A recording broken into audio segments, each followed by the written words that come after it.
To understand the New Phoenix program, it is necessary to begin at the beginning of U.S. government human experimentation, the Manhattan Project. At dawn on July 16, 1945, the Trinity site witnessed the detonation of the device codenamed Gadget. The remaining two devices, named Little Boy and Fat Man, were used on Hiroshima and Nagasaki on August 6th and 9th, killing approximately 200,000 people. World War II terror bombing of civilians began with the London Blitz, killing 30,000 people, and culminated in the firebombing of Dresden, Germany, and Tokyo. Napalm was used in 1,000 plane raids that incinerated approximately 200,000 people. The atomic bomb did not add to the scale of mass murder of civilian populations, but it certainly made it more efficient.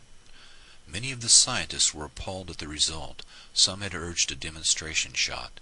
The scientists declared publicly that the U.S. possessed only a few years' head start before another nation followed suit.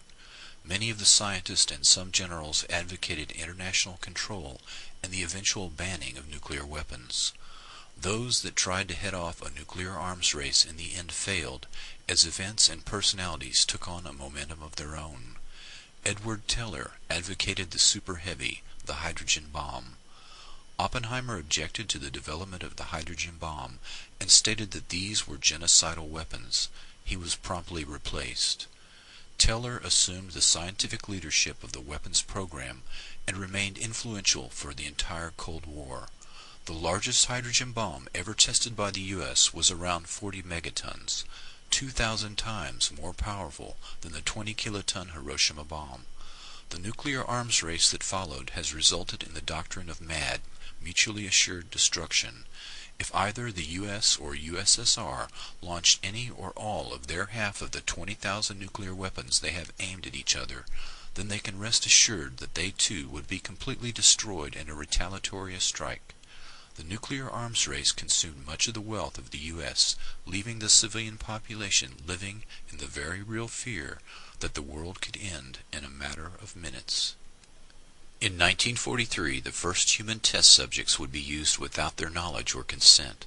American citizens and hospitals began to receive plutonium or other forms of radiation treatments that had no therapeutic value. All of the experiments were conducted for the express purpose of answering the unknowns. How much radiation could kill a man? Could blood tests detect exposure? Are there treatments for exposure? Long before radiological warfare was used on enemy populations in war, it was purposely tested on American civilians.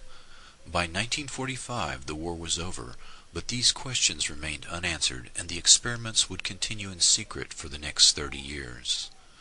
The School of Aviation Medicine in San Antonio, Texas, quietly began to do the test for the Air Force.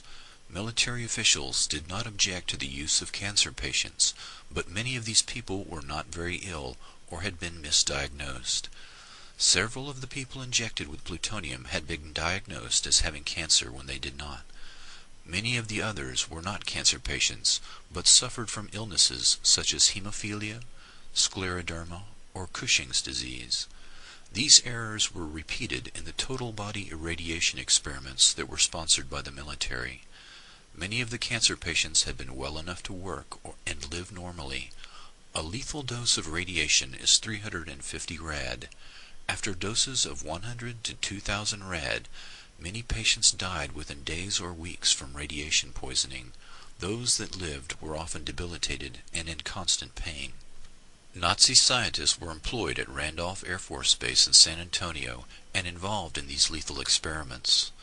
These were just a few of the thousands of Nazi scientists who had secretly been smuggled into the U.S. under Operation Paperclip to help the U.S. destroy the USSR. Dr. Hubertus Strughold was their intellectual and spiritual leader in radiation studies.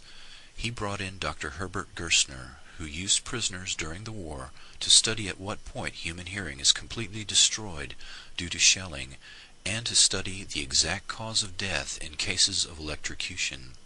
These men had all experimented on prisoners in concentration camps, and were now in San Antonio doing lethal radiation experiments on American citizens for the military. Elmer Allen was designated experimental test subject Cal 13. On July 18, 1947, in a San Francisco hospital, he was injected with plutonium in the left leg. 3 days later, the leg was amputated at mid-thigh. Elmer was a porter for the Pullman Company who injured his leg while stepping off a train. He was diagnosed with a fracture that developed into a cyst. The first test for cancer was negative. A second test indicated cancer. Unable to work after the amputation, he was forced to return to Italy, Texas with his wife and 3 children. His wife recalled that he began having epileptic seizures. Quote, "He would chew through the spoon, his tongue too." Elmer began drinking heavily and told his best friend that he had been used as a guinea pig, but no one, not even his family doctor, believed him. The doctor later diagnosed him as a paranoid schizophrenic. During an effort to collect the bodies of the people injected with plutonium, it was discovered to their amazement that 4 of them were still alive. 1 year after Elmer's death, the family was contacted by a reporter and learned that Elmer had been a human experimental subject, and the family had been lied to for 44 years.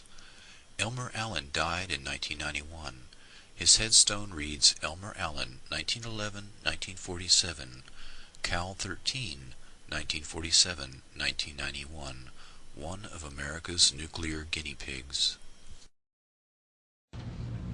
I hope you will understand that just as Jewish fathers were placed in the ovens at Auschwitz, my father, Elmer Allen, was placed in his own private oven here in the United States of America.